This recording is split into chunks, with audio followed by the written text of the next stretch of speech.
room from the past. Emma stood at the edge of her grandmother's old countryside house, the autumn wind tugging softly at her coat. The house had been silent for years, its windows like vacant eyes watching the overgrown garden. Among the faded memories and dust-covered furniture, Emma found a single key hidden inside an ancient book, a key to a room she had never heard of. That evening, the sun dipped below the horizon as she approached a door at the end of a narrow hallway. Its wood cracked and lock rusted, but unyielding.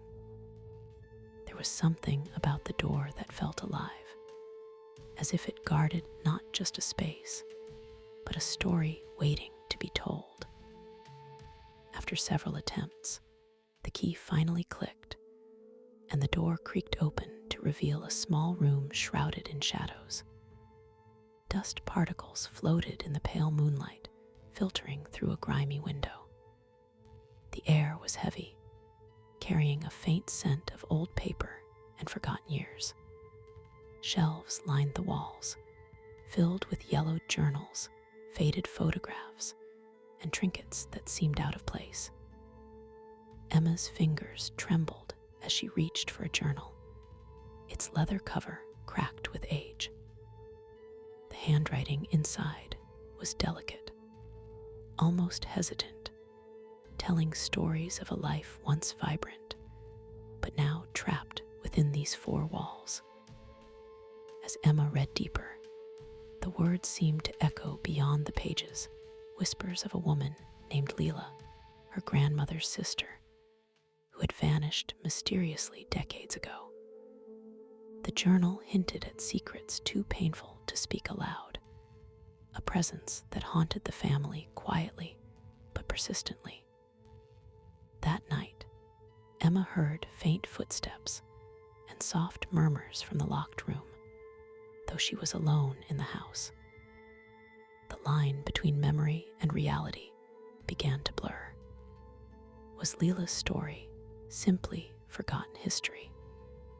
Or was something else still lingering in the shadows, watching and waiting? Over the following days, Emma found herself drawn back to the room again and again. Objects subtly shifted positions. Faint, cold spots appeared in the corners. Soft, indistinct voices teased the edges of her hearing. She began dreaming of a pale woman in a faded dress, her eyes hollow yet pleading. Emma's waking hours were haunted by a creeping doubt. Was she unraveling? Or was the house revealing a truth better left buried? Each discovery pulled her deeper into a web of forgotten sorrow, where love and loss intermingled like shadows at dusk.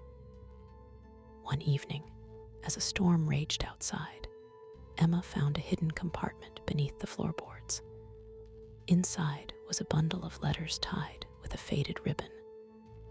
The letters revealed Leela's story, her isolation, the family's silent judgment, and a final, desperate plea for understanding.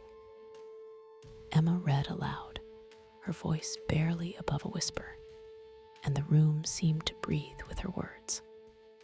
For a moment, the oppressive weight lifted, replaced by a fragile peace. Yet as the candle flickered and shadows danced on the walls, Emma couldn't shake the feeling that some doors, once opened, never truly close.